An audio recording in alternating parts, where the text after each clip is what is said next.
Hello everyone! We are in our watermelon field again. We will talk about watermelon irrigation. We explained how to irrigate. We explained the methods of irrigation. We explained the tool covering process. We explained the mulching process. We also explained the process of applying watermelon seeds. This question has been asked a lot. How often should watermelon be watered?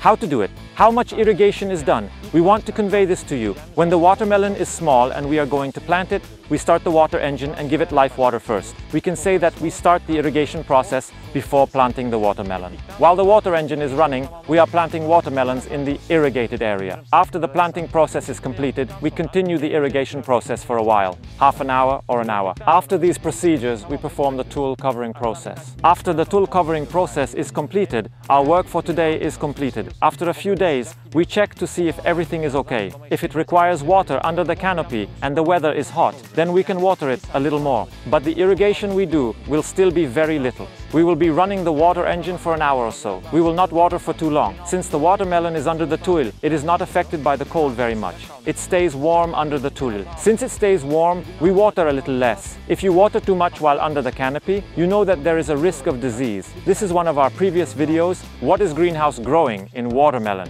We told you about it in our video. There is also mulching nylon under the watermelon. For example, if we water twice a week without mulching, even if we water once a week with mulching, it is enough. In fact, the mulch nylon keeps the soil under the nylon moist. Therefore, there is no need for too much watering, because watermelon is not a plant that likes too much water. When it rained, watermelon said, "I'm glad it rained. It was very nice." It is not a plant that can say, "Of course it loves rainwater," but it is a plant that loves dry weather and hot weather.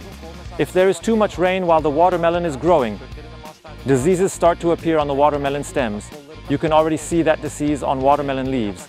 The watermelon looks like it has collapsed. We say its origins are collapsed.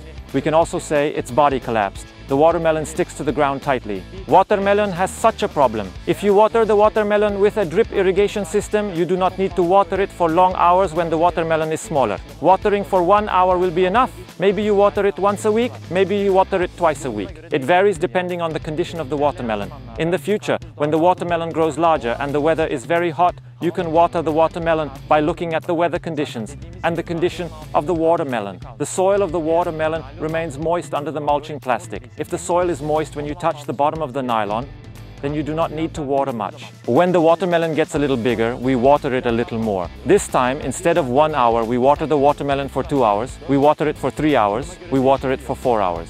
It may change depending on the situation. We water 2 or 3 times a week instead of once a week. We water 3 times a week and water for 3-4 hours.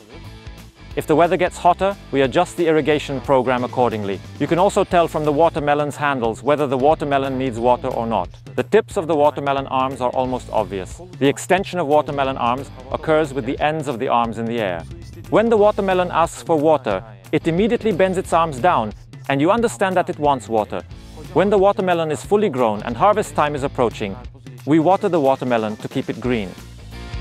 If the watermelon stays green, it doesn't want water, and if it lets itself go, it collapses. Ripe watermelons can also burn. You can adjust the time according to the size of the watermelon.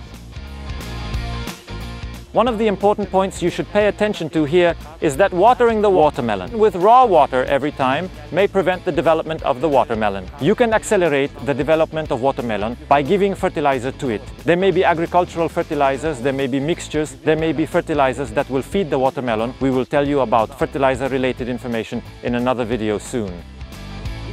We can irrigate watermelons by paying attention to certain things. For example, we do not water much under the tole. If we have plowed the watermelon branches after it rained, we water them once more after arranging the watermelon arms. Watermelon arms are damaged during the plowing process and can grow larger when watered afterwards. You can do it this way. When the watermelon grows and it is time to harvest, one of the important points about irrigation is not to harvest immediately after irrigation. If you are going to harvest watermelon, you should not water it for a few days. It will be much more efficient to harvest watermelon without watering. Therefore, you can adjust the irrigation according to your collection time. It is not recommended to water the watermelon in the heat of the afternoon when the sun is directly overhead. It is recommended to water either in the morning or in the afternoon or late afternoon. If you do it in the morning, it would be better if you finish it by noon. You can also water after the sun is lower, 1 to 2 hours before sunset. The most important watering hours are the morning hours. Lunchtime is very risky and you cannot get any efficiency from irrigation operations. In this way, it is important for you to proceed by paying attention to watering the watermelon at alternative times. Of course, you can get the most important, most accurate and detailed information by consulting an agricultural engineer who knows your climate conditions and knows the watermelon plant well. You can access more detailed and more appropriate information. Today we gave information about watermelon watering frequency. When does watermelon irrigation occur? We explained it. We explained in which cases there will be watermelon irrigation and in which cases there will be no irrigation. I hope it was useful. Don't forget to support us. Keep farming!